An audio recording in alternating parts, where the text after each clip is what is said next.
కోడళ్ళ తిరుగుబాటు. చందమామ కథ. ఒక గ్రామంలో ఒక అవధానులు గారు భార్య ఉండేవారు. వారికి ఒక పెద్ద ఇల్లు, కొంత భూవసతి ఉండేది. వారికి ముగ్గురు కొడుకులు ఉదయం ఇంటి వద్ద భోజనాలు చేసి దగ్గరలో ఉన్న పట్టణాలకు వెళ్ళి ఉద్యోగాలు చేసుకుని తిరిగి చీకటి పడే వేళకి ఇంటికి వచ్చేవారు. గ్రామం గుడిలో రోజు పురాణం చెప్పేవారు. అవధానులు గారు భార్య సాయంకాలం వేళ పురాణం వినడానికి వెళ్ళి చీకటి పడ్డాక బస్తీ నుంచి తిరిగి వచ్చే కొడుకులతో సహా ఇల్లు చేరుకునేవారు. అవధానులు గారి ముగ్గురు కొడుకులకు పట్నంలోనే పెళ్ళిళ్ళయ్యాయి. భార్యలు కాపురానికి వచ్చారు. వాళ్ళు ముగ్గురు పట్నంలో పుట్టి పెరిగిన వాళ్ళు.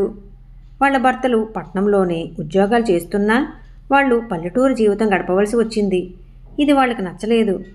సాయంత్రం పూట అత్తమామలు పురాణం వినటానికి వెళ్ళి చీకటి పడ్డాక తమ భర్తలతో ఇంటికి తిరిగి వచ్చే మధ్యకాలంలో ఆ తోటికోడళ్ళు తమ కష్టసుఖాలు మాట్లాడుకునేందుకు బోలెడంత సావకాశం ఉండేది.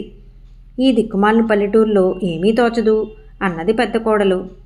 అవునక్క, ఈ ముసలివాళ్ల మూలాన మన మొగుళ్ళు ఈ పల్లెటూరు వదలకుండా ఉన్నారు అన్నది రెండోది.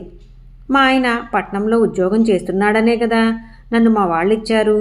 పల్లెటూరు గబ్బిలాయిలాగా బతుకుతానని తెలిస్తే మా వాళ్ళు నన్ను ఇక్కడ ఇవ్వకనే పోదురు అన్నది మూడోది.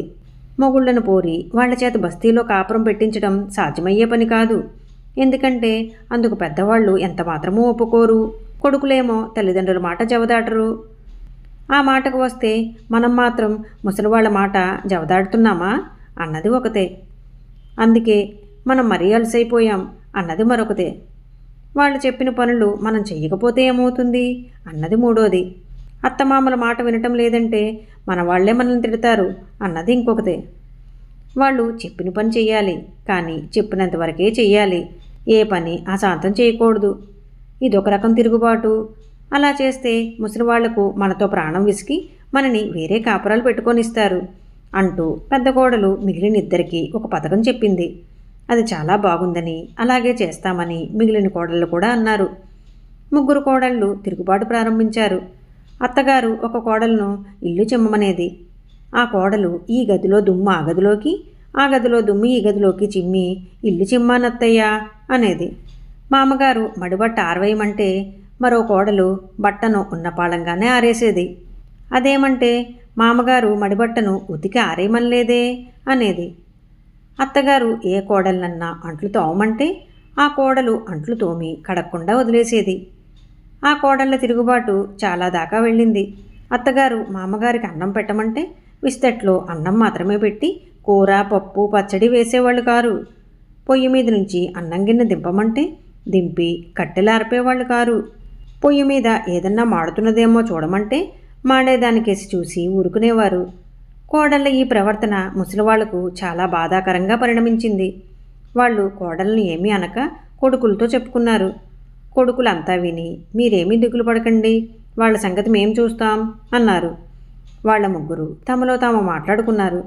వాళ్ళు తమ తమ భార్యలను సంక్రాంతి పండగ రాబోతున్నది, ఏం కావాలి అని అడిగారు. నాకు కంచిపట్టు చీరంటే ఎంతో ఇష్టం అన్నది పెద్ద కోడలు. నాకు బంగారు గాజులంటే తగని మోజు అన్నది రెండో కోడలు. నాకు చంద్రహారం మీద అమిత సరదా అన్నది మూడో కోడలు. ఇది జరిగాక ముగ్గురు కోడళ్ళు సంక్రాంతి పండగ కోసం ఆత్రంగా ఎదురు చూడసాగారు. మధ్య మధ్య వాళ్ళకు అనుమానం వస్తూ ఉండేది. పెద్ద కోడలు తాను కోరిన కంచిపట్టు చీర ఏ రంగుదో చెప్పలేదు. రెండో కోడలు తనకే రకం బంగారు గాజులు కావాలో చెప్పలేదు. మూడో ఆవిడ చంద్రహారం బిళ్ళలు గుండ్రంగా ఉండాలో కోలగా ఉండాలో చెప్పలేదు. వాళ్ళ భర్తలు మళ్ళీ ఆ విషయం ఎత్తనే లేదు. ఇంతలో సంక్రాంతి రానే వచ్చింది. పండగ ముందు రోజు ముగ్గురు కొడుకులు ఏవేవో తెచ్చారు కూడా. పండగ రోజు కోడళ్ళ ఆనందం చెప్పనలవు కాదు. అందరూ సావిట్లో కూర్చుని ఉండగా పెద్ద కొడుకు కంచిపట్టు చీర తెచ్చి తల్లికిచ్చి, అమ్మా నువ్వు ఈ పట్టు చీర కట్టుకో, నా భార్య సంతోషిస్తుంది, దానికి కంచిపట్టు చీర ఇష్టమంట అన్నాడు. దానికి ఇష్టమైతే దానికే ఇవ్వకపోయావా అన్నది తల్లి. ఏం కావాలని అడిగానమ్మా, కంచిపట్టు చీర తనకి ఇష్టం అన్నది కానీ కావాలని అనలేదు అన్నాడు పెద్ద కొడుకు. రెండో కొడుకు తల్లికి బంగారు గాజులిచ్చి, పెట్టుకో అమ్మా, నీ కోడలికి వంటే తగని మోజట అన్నాడు. మూడో కొడుకు తల్లికి చంద్రహారం ఇచ్చి అలాగే అన్నాడు. ముగ్గురు కోడళ్ల ముఖాలు అవమానంతో ముడుచుకుపోయాయి. వాళ్ళు దుఃఖం ఆపుకోలేకపోయారు. వాళ్ళు అత్తమామల కాళ్ళ మీద పడి తమకు తగిన శిక్ష అయ్యిందని క్షమించమని అన్నారు. అత్తగారు కోడలను బుజ్జగిస్తూ, మీ వస్తువులు మీరు తీసుకొండర్రా, ఈ వయసులో నాకు ఇవన్నీ కావాలా అన్నది. అటు తరువాత ఆ కోడళ్ళు అత్తమామలను తల్లిదండ్రుల కన్నా ఎక్కువగా చూసుకుంటూ బుద్ధిగా మసులుకున్నారు. ఈ కథ మీకు నచ్చినట్లయితే లైక్ చేయండి, షేర్ చేయండి. మరిన్ని మంచి కథల కోసం మా సంపత్ ఛానల్ని సబ్స్క్రైబ్ చేసుకోండి.